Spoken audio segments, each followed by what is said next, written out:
Pantomime Horses. What? How does that work? Presents The Young Southpaw Part of an Hour. Ding! I remember my friend Trig's dad telling me. I mean, he was a huge Bob Hope fan growing up. 1977 rolls around. He hears about this movie called A New Hope. Thinks it's going to be the greatest thing, you know. The next advancement in comedy stylings. You know, Star Wars. Bob Hope was a huge star. Well, Trig's dad watched the whole thing in just sheer bafflement, you know? I mean, yeah, space. That's surely where Bob Hope was going next. After touring the world, you know. But for the first hour or so, nothing. And then at the end, when they're getting ready to invade the Death Star, they didn't even have Bob Hope continue his tradition of performing for the troops. Bob Hope, or any new version of him as the title implies, wasn't in the movie at all. Maybe they were setting it up for the sequels, but I mean, still, that's quite a gambit. After he got home from the cinema, Trig's dad entered into what could only be described as a period of derangement. Lasting for years, too. I mean, when we went to see the Muppet movie, he just started screaming, "That's how it's done!" And like it would have been embarrassing if I hadn't felt so deeply for the man. Trig, though, just slunk down into his seat when his dad continued on, standing up and addressing the entire theater with, "Why couldn't they have done that in space?" I mean, as you can imagine, no one had an answer for him. I remember thinking on the car ride home, like, if Bob Hope had been an ice cream vendor in Star Wars, would it have been that freeze-dried, powdery stuff? Or like, I mean, it's a movie. They could do whatever they wanted. Because like that astronaut ice cream isn't all that appealing. But like have some exotic flavors on Tatooine, you know? Jawas spilling it all over their robes. I mean, you wouldn't be able to tell what they were saying, but the outrage and comedy therefrom, it's universal, you know? Or heck, those Star Destroyers gotta have a decent cafeteria.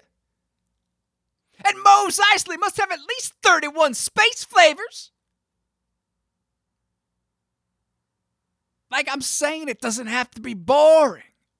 I wonder what, like, Chewie would have had, you know, as his favorite. Maybe like a Charleston Chew Blizzard. And like, can droids eat ice cream? Like I said, it's a movie, anything goes. I mean, if we can believe that this took place a long time ago in a galaxy, etc., we can certainly be okay with droids chowing down on some good old oil-based cones, you know? Like a precursor to all the vegan alternatives we have now. Not that I'm saying that vegans eat droid oil. But like, I didn't ask Trig's dad any of this. I mean, he was in no state to answer anyway. And by the time my own father asked me how the movie was, I just said it was good because we got home late and I was ready for bed.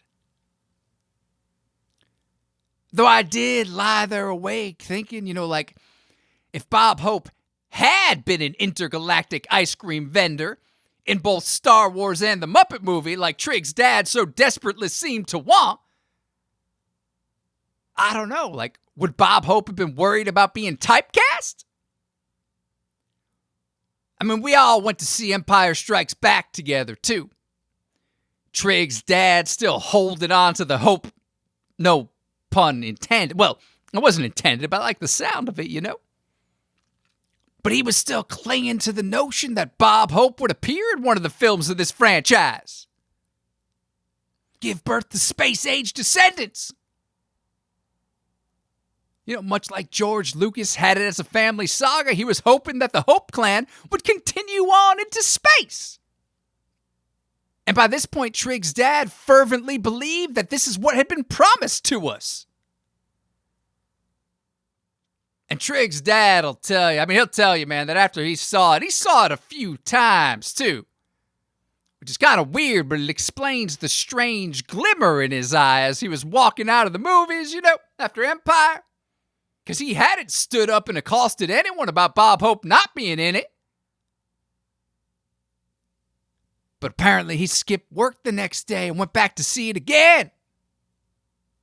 Came home and kept insisting that in the scene with all the bounty hunters when Vader's addressing them about the Millennium Falcon, he says that if you look closely enough behind Boba Fett's left shoulder, then you'll see Bob Hope smoking a cigar. And, like, obviously he wasn't an ice cream vendor then, because, like, cigar smoke will get in the product and change the flavor, you know? I mean, you know Vader's got strict rules about that sort of thing. And, of course, this leaves it open for a future film in which one of Bob Hope's descendants can start out as an enterprising space ice cream vendor that opened like a whole chain of intergalactic stores. I mean, think of the merch from that, George Lucas. Darth Hope Dairies or something. It was shocking, though, that he continued to believe it after like the fourth or fifth time he saw it, you know? Took me and Trig back on one of those times, getting all excited as the scene approached. Elbowing us in the ribs. It's coming, you know? Then to me and Trig, it was clearly just the bounty hunters and Vader. Whew, man, that car ride home. Trig's dad in complete disbelief that we missed it. Repeating over and over again, you gotta look quick. I mean, the sheer audacity of a scene like that. His words, not mine. And he actually started writing a book called The Audacity of Hope. To clarify, you know. To bring his findings to the wider world who were just so wrapped up in the idea of cool ships in outer space that they couldn't see the finer points of the film. He never finished the manuscript, though. I mean, he just couldn't hold his vision together long enough to actually write it, you know? I mean, I heard fragments of it enough over dinner, you know? But this affected him quite deeply. I mean, he stopped going to the movies altogether. Wouldn't even take poor Trig to see Ghostbusters. Or Flashdance. Until Spies Like Us came out in 1985. You know, you had that scene with Bob Hope playing golf through the tent in the desert like that. I mean, that just thrilled Trig's dad, you know? I mean, he was overjoyed. Felt those 4 years of heartache were now somewhat worth it to see a scene like that. Especially after Roth leaving Van Halen that very year. I mean, he really needed something like this. Everybody did. The whole desert as an unspoken sand trap pun. I mean, that's hilarious. Though we never mentioned the whole audacity of hope thing again. I mean, it would be too much for him to bear, you know? But I mean, then that book title was ripe for anyone to take. I haven't read the one that did come out. I mean, does it address Bob Hope being in Star Wars at all?